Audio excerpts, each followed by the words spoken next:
Sorry about that. Hey, this is Andy over at Falco Canine Academy, coming to you live from California. It is a Saturday at 7 o'clock. And, I like coming on and doing these shows every once in a while. I've learned, because I do another show on one of my other channels that has to do with a lot more stressful topics.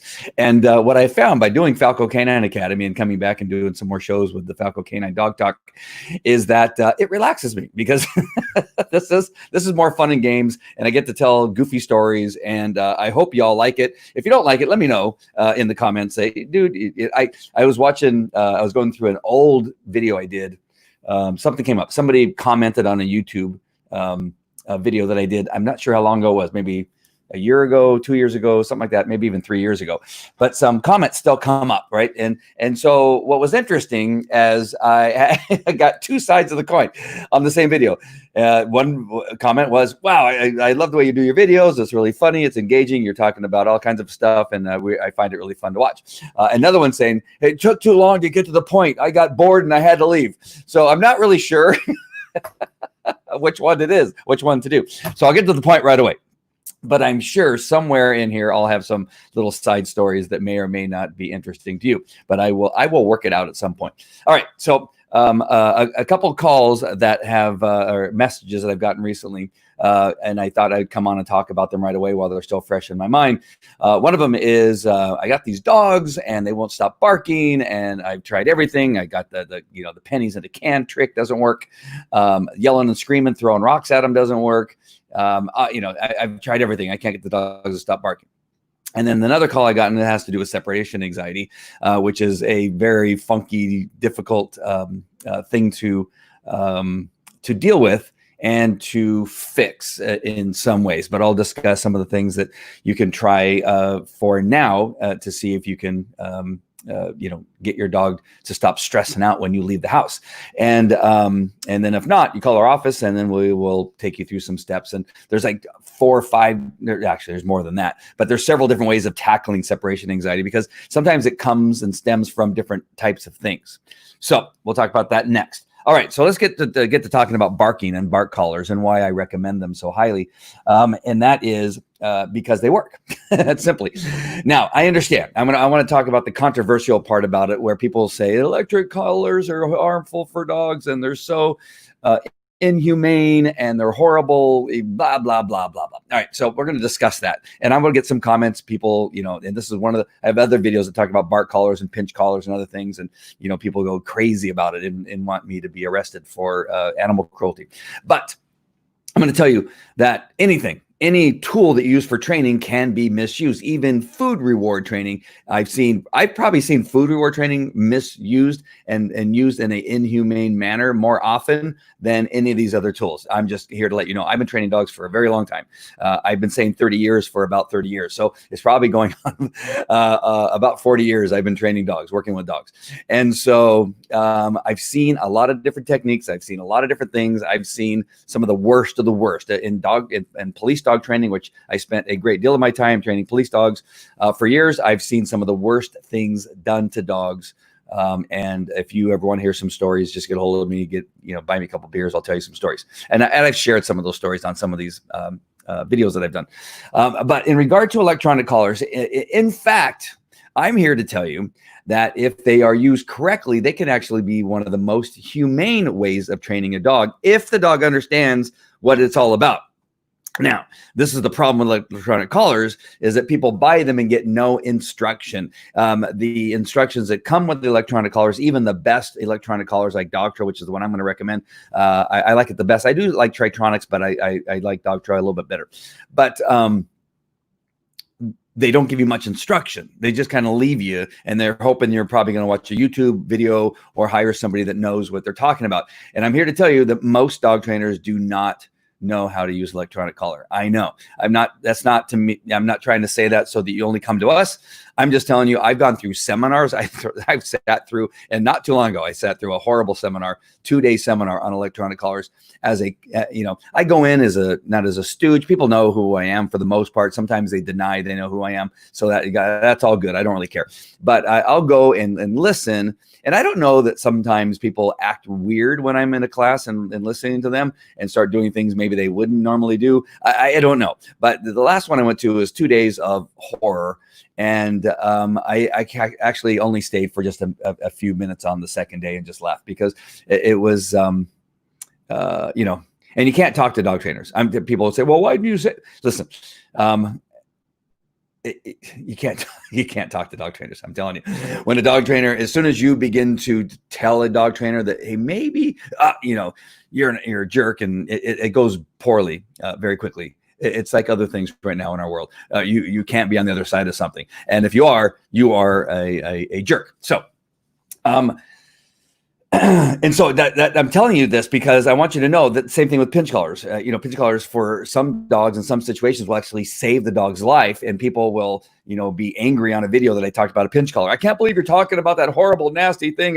It's going to kill a dog and it breaks a dog and they're inhumane. No, I've used pinch collars and taught pinch collars and trained people how to use pinch collars with dogs that had there was no other solution for the human.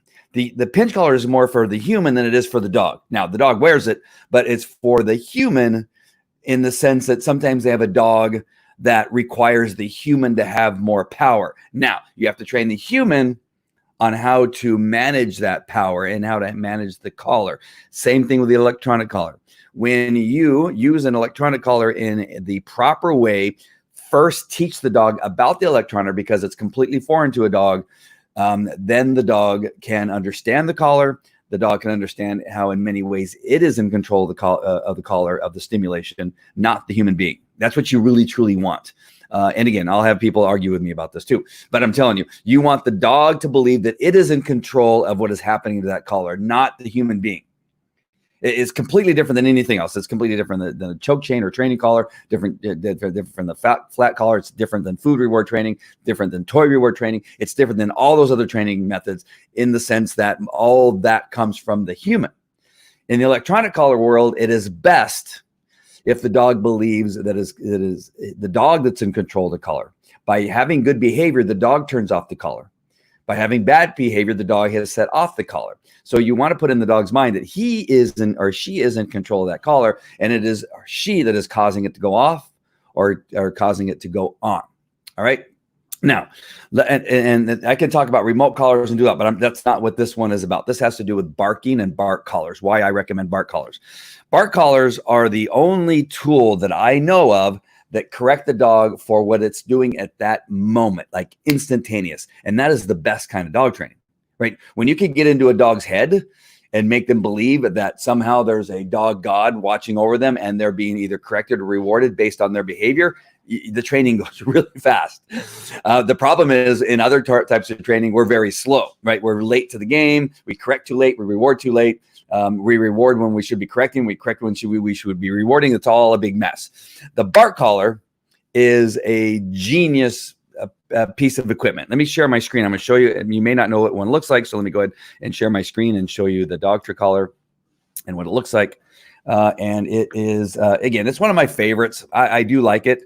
They've done a good job. They're right here in Southern California. I can run down the freeway to their office and if I have to, they've never, they've never been bad to work with. Their support has been great. If something goes wrong, they're quick to fix it. And again, they're just, I think they're really good people. Unless they've changed owners since the last I worked with them directly, they are fantastic people. Now, they have a bunch more. They used to only have 2 models, and then they went to 3 models because they added a model for a small dog. But now they have this IQ Vibe, and I've never used that one, so I couldn't tell you anything about it. But the IQ Vibe, which is this one right here, let me go ahead and click on that, and maybe you can see it. Let me see if it shows up. Yeah.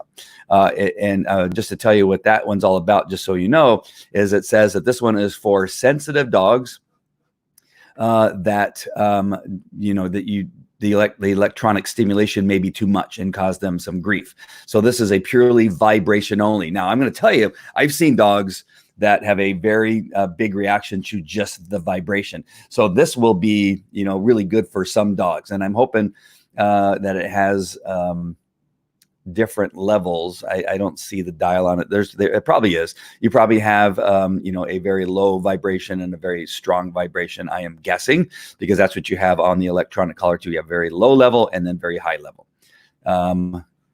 I'm trying to read here. I should have read it before I went on live. The sensor distinguishes the dog's bark from the surrounding noises. The IQ vibe is a rechargeable, blah, blah, blah. 3 levels. So let's see. The no bark collar is the first vibration only no bark collar for sensitive dogs with 3 levels of vibration strength. There you go. I knew that it had to have that. It was right there at the top too. I just skipped, I always skip to the end of a story. That's kind of one of the things that I do. So now they have just the vibration, and then they have the electronic stimulation. All right. Why the electronic collar? Again, it is the only tool that I know of that will give the dog a correction at the moment of the violation, the bark. And the problem with barking dogs, and especially those that are in a backyard or those barking dogs in the house or outside the house when you're not home, is that it's impossible to correct the behavior when you're not around. Or when you're at a distance, or when you're sleeping, right? If you're home and the dog is barking in the backyard, the dog will get 5 or 6, 10, 15 barks in before you finally go outside and do anything about it. And so what the dog ends up learning is that it can get out 5 barks, and I'm just using a number. Some dogs will get out 5 barks before the correction, whether it's yelling, throwing a rock, throwing the can of pennies, squirting the dog with a hose, running out there and stomping your feet, or grabbing the dog and putting him in the kennel, right? The dog goes, well, gosh, for some reason, my human hates the 5th bark, right? And so it's that darn 5th bark. And so maybe some dogs will bark 4 times and not bark 5 times, right? And then they'll wait, about 15 minutes, and then they'll go, all right, here we go again. Bark, bark, bark. Bark, but not that 5th one. So dogs can get attuned to it's that thing, whatever that thing is, then that's what causes the bark to stop. It could be the number of barks. It could also be the sound of the doorknob, right? Wherever it is on your house. As a dog, and I'm using the dog in the backyard as the example. Dog's in the backyard, the dog bark, bark, bark, and what happens is it's the doorknob sound that causes the dog to stop barking. The doorknob being when you're going outside to do whatever you're going to do, right? Squirt it with a hose, throw something at it, whatever it is you're going to do. So the dog understands that when I hear the doorknob, I have to stop barking, because that's when dad or mom comes out and then crap happens and I have to stop barking. So now what happens when you leave home? When the car leaves the driveway, the dog goes, oh, all right, I'm not going to, bark, bark, bark. Your neighbor's calling the police, or they're calling animal control, and they're saying, oh, I got a neighbor. The dog's he's constantly barking. As soon as they leave to go to work, or as soon as they leave to go to the store, the dog starts barking and blah, blah, blah. And so now you have this dog who is fully aware of when he can bark and get away with it, and when he doesn't get away with it. The sound of the doorknob, the sound of the pennies rattling, but that's only after he's barked several times, upsetting everybody. And the problem never goes away. That's the other thing. The problem always exists, and you're constantly battling a dog that has this just annoying habit of barking at leaves falling, children talking, neighbors talking, what have you, whatever it is, the lawnmower from the neighbor, the dog barks because of that, whatever that is, that thing is that's causing the bark. So the electronic collar now is an electronic collar that the doctor I'm going to talk about specifically, and others have the same thing, including Tritronics. And that is, there's a pad that's on the inside. Let me see if I can go back to it. And I don't know if it actually shows it on their website. It might. Let me look really quick and see if it actually shows what that looks like. No, I don't see it. Gosh, I wish they gave you a view. Here's the quick view of this one. Well, it doesn't show it. You see, this is the back side of this collar where you see that little green light and the screws. On the opposite side, there's something like a little drum. And that drum picks up the vibrations of the dog's bark, of the dog's vocal cords. And when I was reading those instructions, you saw or heard me say that it distinguishes between the dog's bark, the vibrations of the vocal cords, and the ambient sounds that are around. So a Harley Davidson motorcycle goes by, a I don't know, the other dog barks, right? That kind of stuff. It won't be set off by that. It is only set off by the vibrations of the dog's vocal cords and on their throat. And so when the dog barks, it'll send the stimulation into the dog's skin, electronic stimulation, kind of like rubbing your feet on the carpet. And when you touch somebody, that kind of feeling. And there's different levels with the electronic collar. I'm not going to talk about the vibration collar because I've never used it. I have used it in regard to remote collars, but not bark collars. Two completely different things. All right. So you have a dog that barks. The vibrations from the vocal cords sets off the drum, and then the stimulation tells the dog that what he's doing right now is wrong. Now, what I'm going to tell you right now is if you're using a collar for the very first time on a dog that's never had one on before, I always recommend starting at like a half. It usually goes from 1 through 10 as far as the levels. Level 1 is the lowest, 10 being the highest and strongest. Start at a half. Put it on the dog. Put the dog in the backyard and wait for that moment when the dog barks, and the dog will probably go bark, and nothing will happen. All right. On sensitive dogs, you might get a bark. Like you'll get this little like hiccup, like bark, and the dog will look around, like look between his legs. You're like, what the hell was that? What was that feeling that I had in my neck? And then he'll bark again. Bark. And at a half, you may get something, right? You'll get a change in pitch. You'll get a dog looking around and that kind of stuff. And that means that it's working, but it's not strong enough to get the dog to stop, right? The dog's really not sure what that little feeling is. It's something, but it's not much. If a dog has no reaction, that means that stimulation is not strong enough for that dog. There's a lot of reasons why dogs have different levels, like a German Shepherd or Belgian Malinois or a Rottweiler may not feel the stimulation until you're at like a 2 or a 3, and sometimes a 5 with some dogs. It has to do with chemistry, it has to do with the dog, how direct contact it is on the skin, a bunch of different things, how much fur they have, all that kind of stuff. So there's different reasons why some dogs will not get stimulated at the lower level, but then one dog will be at a 3, another dog will be at a 4, and whatever. All right. But you got to start at the low level. This is really important that you listen to me, because again, remember, we're teaching the dog what the dog is in control of. If you set it too high and have it at an 8, then the dog barks, then it hurts really bad, and then the dog yelps, it goes off again, then the dog yelps and screams, and then it goes off again, and now the dog has no idea what the hell's going on, right? The dog doesn't know why this is happening. It hurts, and it's causing the muscles to contract, and now the dog is in panic mode because it doesn't understand it. You see, so you've gone from starting at a low level to teach the dog what it's in control of, as opposed to going to a high level, and now the dog has no clue what's going on. It doesn't know if it's standing on something it's not supposed to, so it begins running around the backyard. It barks again, and then it starts going through the whole process again, and the dog doesn't understand what's happening. So please don't do that. That's how these things get a bad name, because people go, you know what? I mean, this dog's pissed me off. He's caused me to spend $80 on this thing, and I'm going to turn it up to a 9. And when he barks, he's really going to feel it, right? No. Do not do that. Do I know that people have done that? Absolutely. I know people have done that. They get angry at their dog. People have a love-hate relationship with their dog. They love their dogs, but there's moments where they hate them and they get really angry and they want to do bad things to their dog. And so be very, very careful about what it is you're doing. If your sound effects are spot on. Thank you. I've heard it enough through my a lot of dogs in kennels. I had an indoor kennel system. And, simply our offices are in there, you're on phone calls, and many dogs had to wear bark collars. So we had this, but we did it in such a way that no dog had any adverse effects. It wasn't that big of a deal. And then I'm going to get to this part that I was going to say next. I don't want to confuse anybody. All right. So finding the dog's level is really important. All right. Start with a half. If the dog barks, nothing happens. If the dog doesn't look around, if the dog doesn't go bark, doesn't do one of those things, then you want to go to a 1. Right. And then if that doesn't get anything, you go to 1.5. Right. And very slowly, incrementally, and get to that point where you get a dog that goes bark, bark. And now the dog looks around, what the hell? And the dog may do it one more time, bark, bark, and then stops. And now the dog is beginning to understand. It's the bark. It's my bark that's causing that collar to go off. Right. And the dog goes, dang it. What the hell? Right. And the dog may wait a couple hours. Or forget about it. And then maybe the next day will come around and the dog will do it. Bark! Oh, dang. It's that thing. It's this stupid thing, this new collar. I thought I was getting new bling. And instead I'm getting something that's telling me not to bark. Right. And so the dog now figures out, with that collar on, understand what I'm saying here. With that collar on, I cannot bark. There's no way around it. I'm telling you, there's no way around teaching the dog that just barking is bad.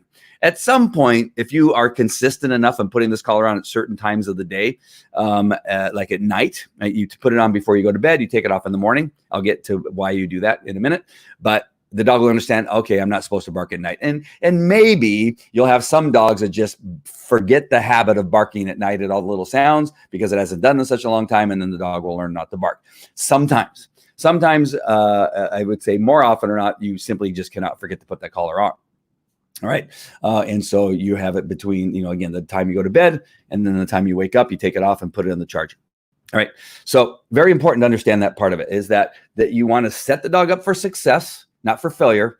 Set the dog up for success, not for failure. The idea behind some people getting a bark collar is they want to set the dog up for failure. No, you want to set the dog up for success through incremental failure until the dog learns that he's in control of the collar, she's in control of the collar. The dog understands that if I bark, I'm going to set that stupid thing off. So I'm not going to do that because I'm in charge and I'm going to learn not to bark. And the dog just simply doesn't bark. All right. Okay. So now that's why the bark collar is so fan, and it happens quickly. Did you hear me say that the dog will bark maybe once or twice? Some dumb dogs will bark maybe 4 times at the most, and then they most of them learn it. Now, Belgian Malinois, they can bark maybe 9 times before they figure it out. It is possible. I don't know what it is about the Malinois, but sometimes they're just so different than other dogs. And so you got to make sure that. All right. Now, the next thing it's really important is understand that the collar cannot be on 24 hours a day or 48 hours a day or for days, right? The dog cannot wear that collar on. You got 2 prongs, and I don't have one. I usually have one handy, but I don't know why I don't have one and didn't think about looking in the garage before I did this. But there's 2 prongs that touch the dog's skin. They have to touch the dog's skin. So this means you have to put the collar on snugly, right? You put the collar on so that the drum is on the dog's throat. It can't be on the dog's back of his neck. It can't be anywhere else. I mean, I've seen it work when it's other place because some dogs will shake their head and get it on the side. The dog will bark and it'll still go off. But it's better if it's right here on the dog's neck. And you got these 2 prongs that are touching the dog's neck, right? And he's moving around, he's running, he's jogging, and it rubs the neck. And if you leave it on for too long, it'll rub and it'll cause a rash. And then in some cases, the dirt will get in there. There'll be an infection, and then you have a hot spot on the dog's neck. Don't do that. Just put it on for the period of time that you don't need the dog to bark, and don't forget to take it off.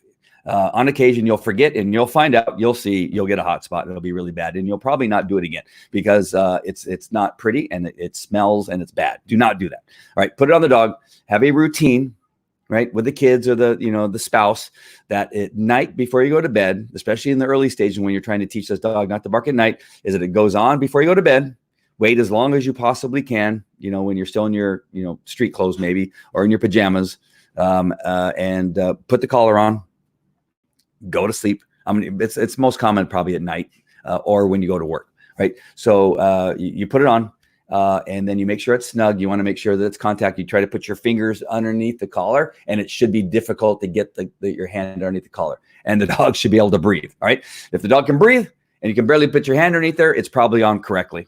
And then you kind of like rub it in so that it gets past the fur, especially on a German Shepherd that has longer hair or a dog that has longer hair. You want to move it around so that it gets through the hair and actually touches the skin. And then you leave it on. Right. And then in the morning, when you wake up, when you go to feed the dog in the morning, you take the collar off. Use kind of that as your reminder that at feeding time in the morning, if you feed your dog twice, once at night and once in the morning, that's usually a pretty good time to put the collar on and take it off. And then what you want to do with the collar is you put it on the charger. Do not set it on top of the refrigerator in the garage, or don't set it on top of, one of your something outside, because the dog will get it and eat it, or you will lose it, or it won't get on the charger and it won't be charged for you the next time. Now, they hold a charge pretty good, but I would just say just out of habit, you want to make sure and put it on the charger. All right. But always put it on and take it off. Couple hours, 6, 7 hours, 8 hours is fine. 10 hours is good too, but after that, you're getting to a point where you may cause the dog some injury on its skin. You want to allow time for the dog's skin to heal. All right. And again, that could be the opposite. It could be when you go to work, you put it on, and when you get home from work, you take it off. Whatever your routine is. All right. Let's see what Dean has to say. Dean's usually pretty smart here. So the dog wear the collar all the time? So no. Okay. The answer to that. Good. I tried the reward system to stop barking. It has been futile. So I ordered a bark collar to try to control it. Good. Hopefully you ordered it from us. Falco Canine Academy.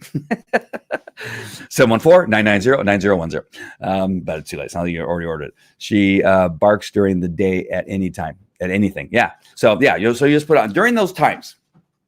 Again, some dogs may learn just to not bark. After you break that habit and have it a long enough period of time, it'll go away. But again, you want to understand that this sometimes a dog knows when it's on. Okay, one other thing that's really important, especially in the early stages, dogs have fantastic hearing, and just the senses are like superpowers. Their senses are superpowers. I am of a firm believer that they know when the collar is charged and when it's not. Everything that's electronic makes a noise. Everything that's electronic makes some type of humming noise or something. We can't hear it, but if you put even the dog trap there to your ear, you can slightly hear this a little noise. I don't know, but you can hear something, right? I'm sure the dog can feel, and I'm sure that some dogs, because what else do they have to do all day or all night? Is they're laying there and they're thinking about you. They're thinking about whether they should dig a hole and get the sprinkler system, or should they pull the cables off of the wall for the cables for the television. They're thinking whether they should chew a hole through your fence. They're deciding where they should do, right? And besides that, what they're doing is going, wow, this collar, I can hear it. It's driving me crazy. I can hear this humming at night. But they may learn. And I think that some dogs have learned, because I know dogs that will bark when the collar is not charged, and they will not bark when the collar is charged. It happens. So I would always keep it charged, right? Some people think, well, I'll just use a dummy collar when after a while, and the dog could just do that. It may work. Some dogs, some dogs may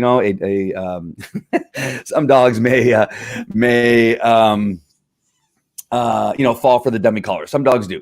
In regard to remote collars, that kind of stuff, I've seen some dogs fall for it and that kind of stuff. But I'm pretty sure that they can hear the humming of the electronic collar. All right, so I covered that it is one of the greatest tools for fixing this problem, because it corrects the dog when you're not around, corrects the dog when you're asleep, and you don't have to run outside and throw a can of pennies at the dog, or the reward system like Dean was talking about. It really, it's the most effective. It corrects the dog at the moment. It's the best form of training that you get, where it's instantaneous when the bad behavior is happening, and then stops as soon as the dog gives you good behavior. So you got bad behavior, correction, good behavior, no barking, nothing happens. Perfect. It's a perfect system, and it's fantastic. And it doesn't continue to shock the dog for long periods of time. That's what people believe, right? They hear, oh, the dog you're shocking the dog. You're shocking the dog. And the thing is, well, it only shocked him like 3 times, and he doesn't do it anymore. I put it on.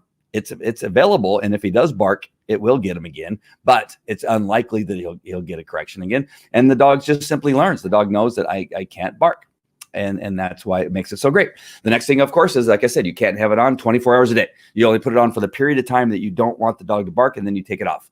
Another important thing is you want the dog to be a dog on occasion too. You can't have a dog that has holding in whatever it is that he wants to bark. The barking is letting out some type of anxiety, right? In the case of Dean's dog, the barking at anything is that it's probably just thinking that it's chasing all this crap away. A rat, a bird, a possum, the neighbor, the kid skateboarding by, right? The dog's that anxiety is bark, go away. I don't like you. Bark, go away. Stop. Bark, run away, right? Or excitement. Sometimes dogs bark at squirrels because the squirrels run, right? No, look at I scared the squirrel. Or the mailman, right? They think that they bark at the mailman goes away. He does it 6 days out of the week at the same time every day. It's so cool, right? The mailman comes, I bark, he goes away. And the dog walks around the backyard. Yeah, man, I kicked that mailman's ass. And I barked at him and he ran away, right? And so there's also that thing that's going on. So it's either fear, or the dog has learned that it's got power in its bark, whatever it is. You want sometimes the dog to have that moment where it can bark, and it's okay. The reason dogs became domesticated animals is because of their bark and their howl. Because back in caveman days, the wild dog used to follow the tribes as they moved through the desert or the forest or the jungle, because they would always leave food behind, right? They'd always throw the little bit of food that was uneaten. And these pack of dogs discovered that, hey, these humans are pretty cool to hang out with because they leave food. And what happened was the dog would begin to bark when intruders would come, or a rival tribe would be lurking in the bushes, the dogs would bark, "Row, row, row," right? And then they would get their weapons and they'd be ready. And they go, wow, these are great alarm systems. So now they start feeding the wild dogs. And now the dogs become domesticated. And now you have an alarm system prior to ADT, right? So the dog was the early ADT for cavemen living in the wild. So we like the bark. Wait, that's the reason why they became a pet is because of that barking. So that is the great thing about dogs. Now, you want them to have that moment. So that's, again, another reason why you don't want it all the time. You allow the dog to be a dog. Let them bark every so often. You don't have to reward it and say, good boy. Just, leave them alone and ignore it. And then maybe you'll get a balance of good alerts, good barking when you need it. Like, somebody's coming to the front door, somebody's in your backyard and you it's a bad guy, right? We sometimes want that.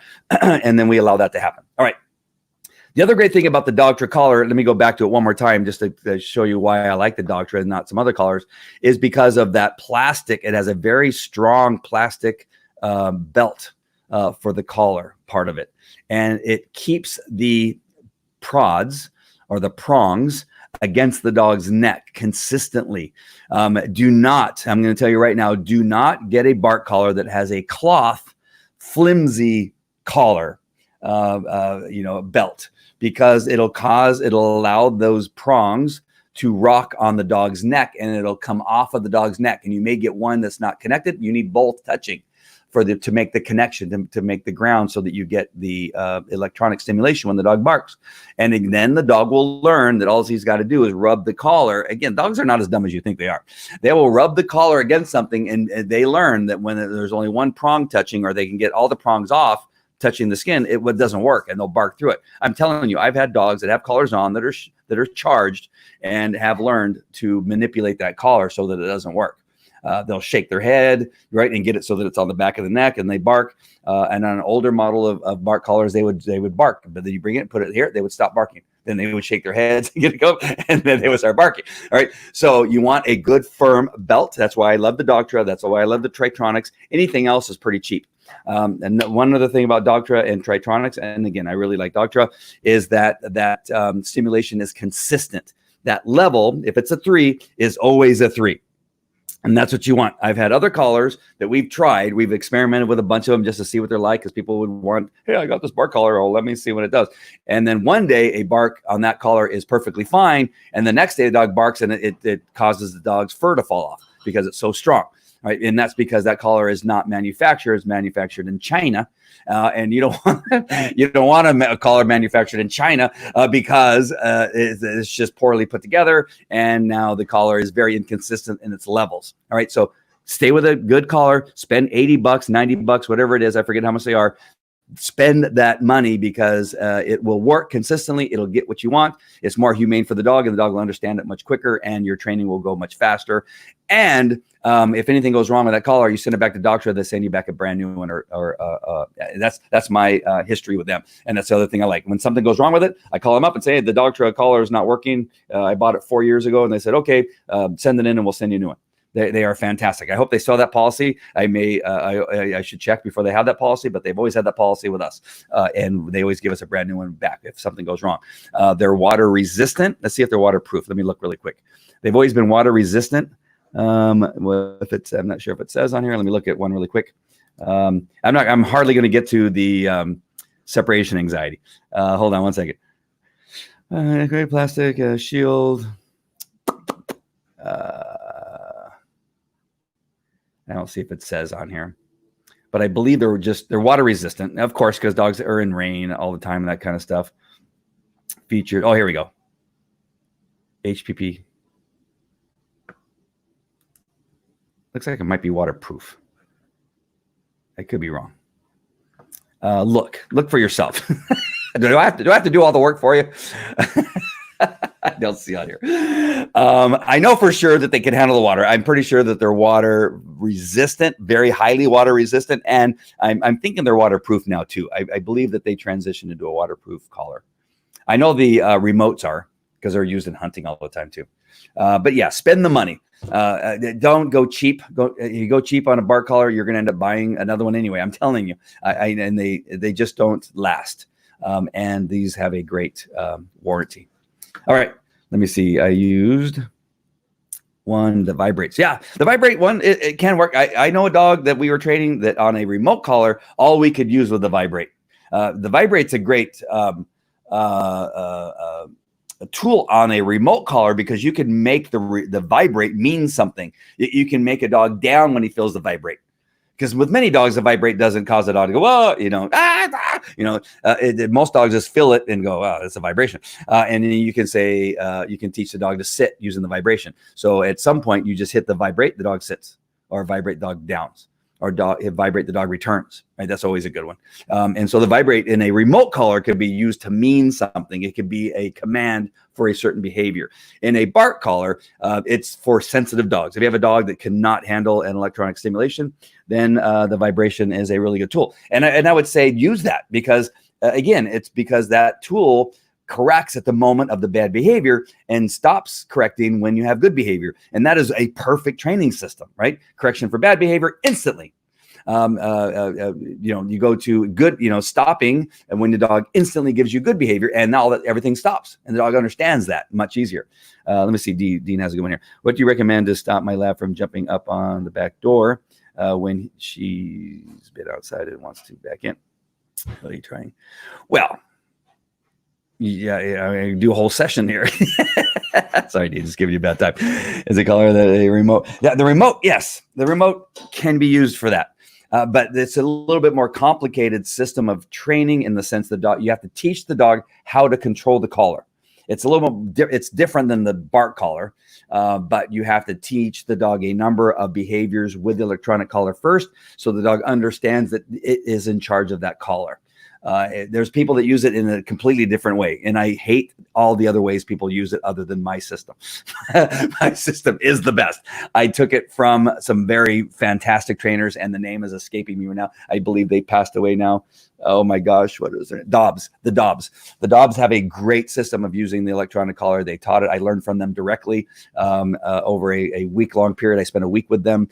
They taught me how to use the collar correctly. And not many people that I know of really hold true to that system. People use other variations and kind of gone off into the weeds. I stick to that system. Their system was perfect, and it's always worked for me, and I've never changed from it. And I've seen people, again, go off the farm with some other stuff. I know I'm not answering your question, Dean, but yes, you can use a remote for that.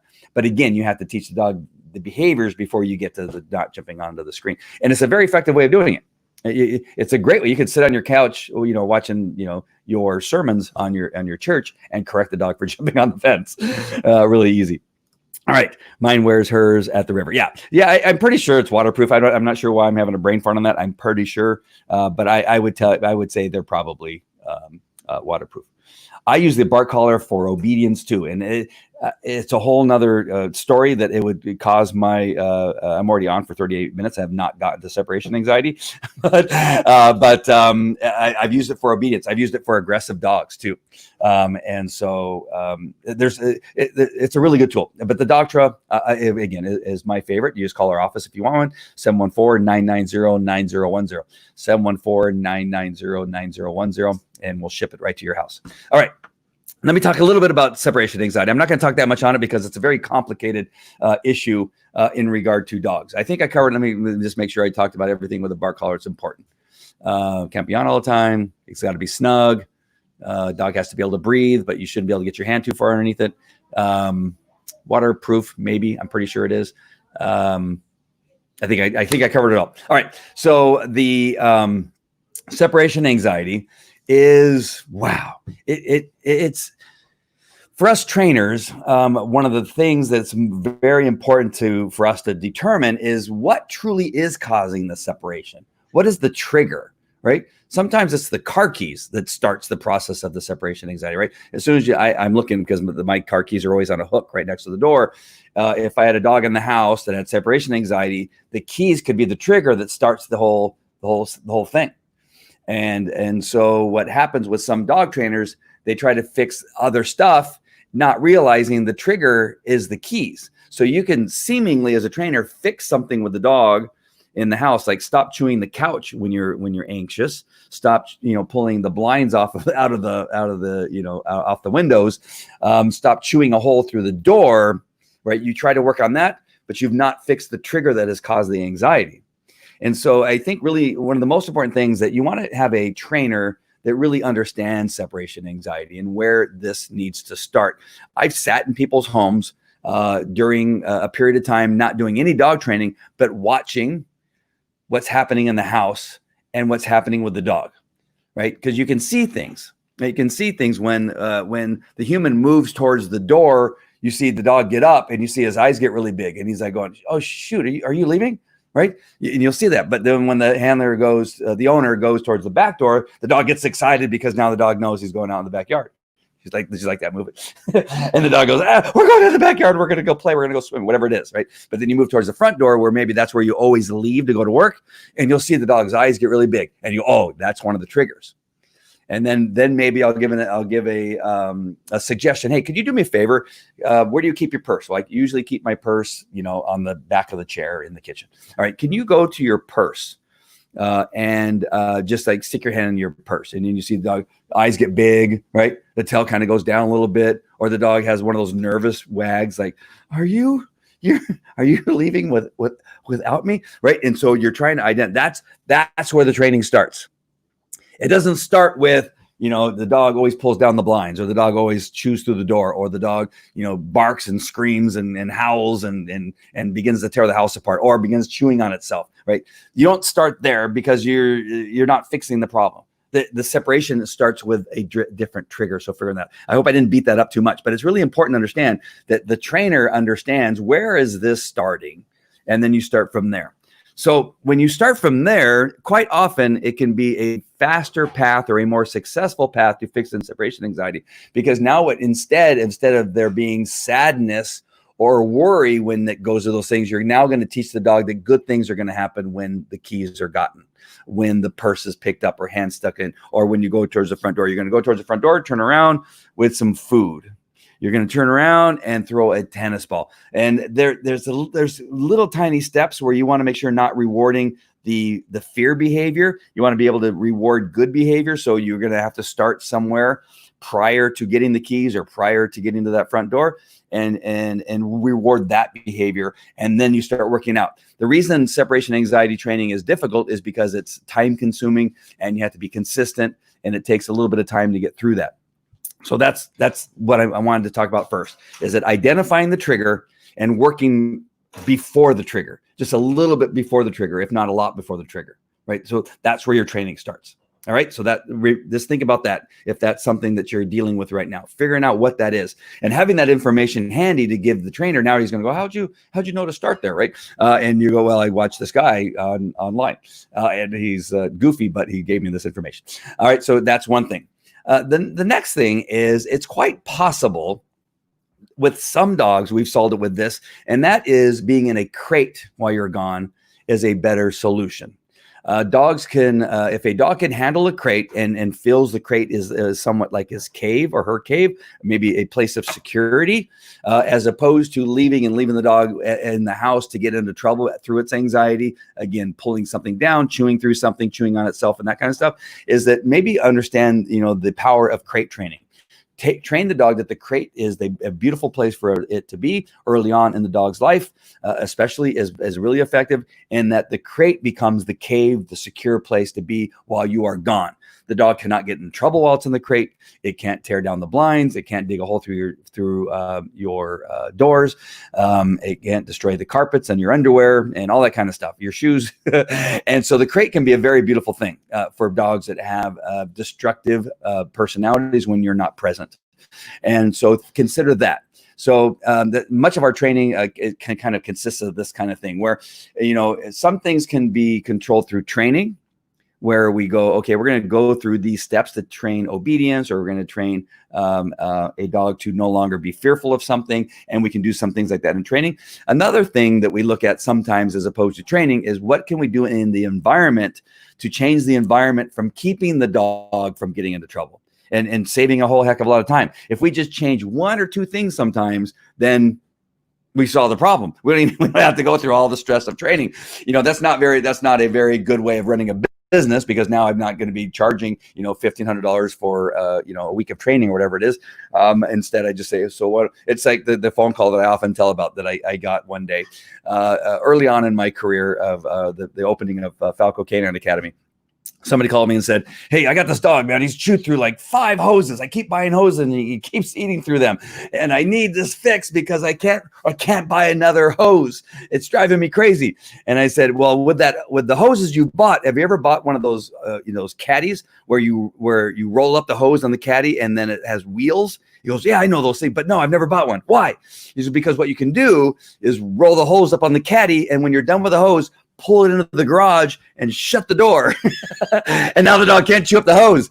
And he goes, shoot, why did I think of that? And he goes, thank you so much. And I hung up the phone. I go, oh, man, I could have charged that guy $1,500 for training and trained the dog not to eat a hose. But instead, I lost a customer. And so he went out and spent instead $45 on a hose caddy and solved this problem. But what I learned is that, he was a happy guy, right? I don't know if I ever saw him later regarding something else, but, it might be one of those things where, I called this guy at Falco Canine Academy. I thought it was going to take weeks of training, and all he gave me advice over the phone, and it solved my problem. And so he sounds like he knows what he's doing. You may want to call him, right? So you never know. Something like a good, listen, you don't need a dog trainer. You just need to put the hose in the garage. I go, because he does nothing else, right? No, he doesn't do anything. Does he jump the fence? No. Does he bark? No. Does he do other stuff? No, he leaves everything else alone. I don't know what it is about the hose. Well, put it on a caddy and take it in the garage. Okay. Solved your problem. All right. So that has nothing to do with separation anxiety, but I'm telling you that sometimes changing the environment or doing something different may solve your problem and save you a whole lot of time on your training. Crate training, please don't. These are two very controversial things. I can tell you right now that I get people all the time, in tears. I don't want to put my dog in a crate. It's a horrible. No, it's not. Dogs are they love. Have you ever had a dog that liked to go underneath the table, right, and hide underneath the table and kind of be underneath the table? That essentially is a crate, right? It's got a roof. The only thing is it doesn't have sides, right? It's where the dog likes to go and be secure. If you can replicate that in a crate through good, proper training, you don't take a dog by the fur and then throw it in the crate and shut the door, right? That's not a good introduction to a crate. A good introduction to a crate is take the lid off the crate, because many of them are 2 parts, right? You take the lid off the crate, you feed the dog in the bottom part of the crate, and you put some bedding in there, maybe where the dog has a place where it can lay down, and you introduce it with just the bottom of the crate. At some point, maybe you put the top on and you do the same thing, but now you do it with the top on. The dog learns that, hey, this is a really cool space and place for me to be. You teach the dog place. The dog goes to his place. The dog goes in the crate with just the lid on, no door, right? And then at some point, maybe you put the gate on and you shut it, and then you open it back up, and now you close it for longer periods of time, and now you have a dog that loves his crate. I have so many dogs that maybe in the beginning did not like the crate. Now when the crate's anywhere near them and the door is open, they run inside and go inside. Not to hide from me, not because I'm a mean person, but that's where they feel secure and they love it. I've had dogs that love me and also love being inside their crate. I'm telling you, I've seen it 100 times. So the crate for a dog with separation anxiety may be a good place for that dog to be, unless the dog is hurting himself. And then the dog's going to be in there hurting himself. And so that's then you're going to have to look at some other stuff, maybe some medication too. Medication, there's some CBD oil, some other type of oils may be a solution to some separation anxiety. If it's mild, but it's big enough that you want to address it and see if you can fix it. So there's some oils and some other types of medication, some anxiety medication you can get from your veterinarian. All right. So I hope that kind of addressed. It's just that you need some professional help to kind of identify if it's really, really bad separation anxiety. And then some solutions, maybe a crate and some medication. So I hope that addresses that issue. And these are just questions I get over, a message in Messenger or a text message, or somebody calls me and says, hey, can you help me with these things? And that's kind of the discussion I have. When it comes down to training, we'll sit down and do a whole evaluation, try to figure things out, and then have a path that you can have. And we'll do it sometimes together. Sometimes I'll tell you what to do and you'll do it on your own. All right. How do I get your system? In regard to the electronic collar, I do have an old DVD. I can send you an old DVD that goes through all the steps. It is one of my first videos that I put together and created a training DVD on the electronic collar for the remote. It's still good today. I have a lot more hair, and I look a lot younger, and the video itself is not fantastic.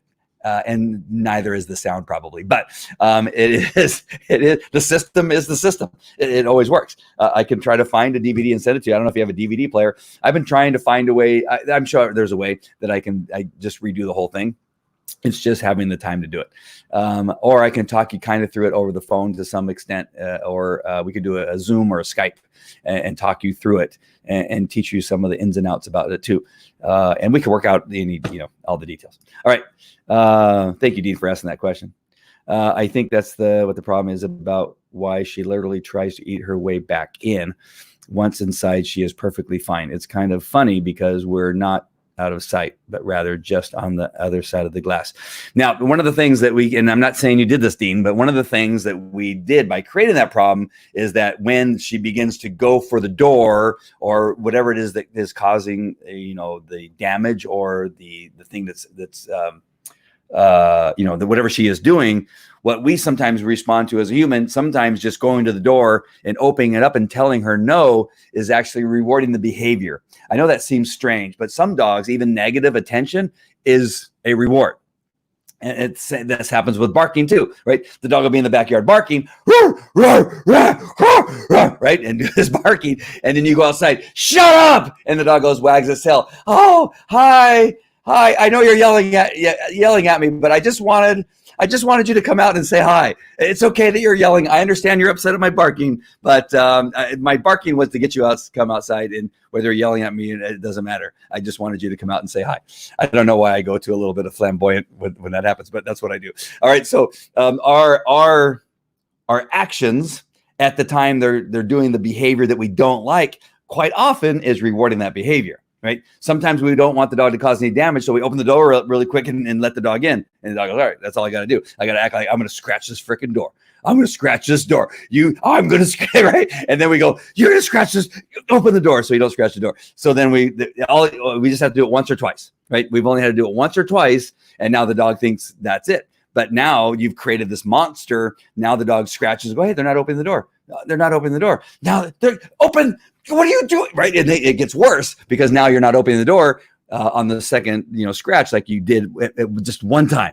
The one time that you let the dog in when it was doing the bad thing, it can create this whole problem. And now you got to kind of backtrack and change it around. Sorry, I went crazy there for a second. All right. Sorry. I click on the same one. Our lab is crate trade. Awesome. When I put my shoes on, she knows I'm leaving, and she goes and gets in her crate. Perfect. That's exactly right. Yeah, she'll crate on command. Perfect. The crate is a wonderful tool, and just I get so sad when people think that it's a horrible thing. I used to get it all the time. I remember a lady literally crying in the office. I used to for my obedience class that I did for several years. I don't do it now. Gina and Aldo and the team, they handle all the pet dog training now. But what I would do is on day one, they would come with no dogs. And I had a classroom in my office, and 10, 15 people would come on day one without their dogs. Some people would not follow direction. They'd come with their dogs. But I would tell them, come without your dog, because this is about you and what it is we're going to do. And I need to teach you first what it is we're going to do. And then we're going to go out in the field, and then we're going to do it on the following Saturday. And I remember that this issue came up with crate training and also not having the dog on the bed. Right, this dog had no respect for this woman. Through what I learned, and I think even an early evaluation, I could see the dog didn't respect her. The dog was overpowering her and just was running her life. And early on in our training, one of the things I talk about is that the one thing you may need to do is not allow the dog to sleep with you, and if possible, have the dog crate at night. And during periods of time where you can't pay attention to the dog. And this may be one of the things we may suggest to you. And this woman raised her hand. She goes, what do you mean I can't have my dog sleeping on the bed with me, or the dog sleeping on the couch? And what do you mean? I said, well, the dog has to understand that you are responsible for everything. You allow the dog to be on the couch. You allow the dog to be on the bed. You allow the dog to eat. You allow the dog to drink. You allow the dog to breathe. That's what we want the dog. And I was trying to explain to her that we love our dogs, right? But it's kind of like the children too. The children have to understand that everything in the house is mine. Their phones are mine. The PS4 is mine. Everything is mine. I allow you to use those things until you decide that you don't want to respect me. And so how I gain respect and how I gain my your love is sometimes by taking those things away. Why? Because they're mine. They're not yours. Never, ever are they yours. And same thing with the couch, same thing. And so with the dog, it's often a couch. It's often, a place in the house. And the dog has to learn that those things are taken away until you can show me good behavior. And her dog definitely needed to understand respect. And that does not mean you don't love the dog. It just means the dog has to learn respect. And so I remember by the time we ended that class, she was sobbing so loud that I had to have a meeting with her after.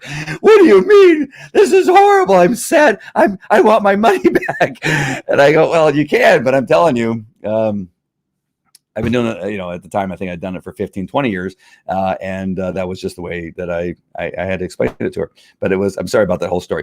But yeah, she sobbed. And I think she continued with training. And I think in the end, she was happy, if I'm remembering. I didn't lose very many customers, but there were times where, you talk about crate training, you talk about maybe even the possibility of electronic collar or not feeding the dog. Sometimes we withhold food for a day, not forever. For a day. It's nothing wrong with a dog fasting for a day. As a matter of fact, it's very healthy. It's healthy for us to fast, and it's healthy for a dog to fast. I promise you. And sometimes fasting the dog for a day, making the desire for the food a little bit stronger, is a very effective way. Now, I'm not for starving a dog. No. That's the worst thing you do. You can make it so the dog is now panicked for food, and that's where I've seen food reward system be a completely inhumane way of training, where they starve the dog. And then they withhold the food and the dog becomes panicked that it may die if it doesn't eat. I've seen it. And I've seen dogs that are highly negatively affected by poorly done food-based reward training. That's not what I'm talking about. I'm talking about fasting the dog for the day to make the desire for food a little bit stronger. And then now you feed the dog his whole ration through the training and through hand feeding.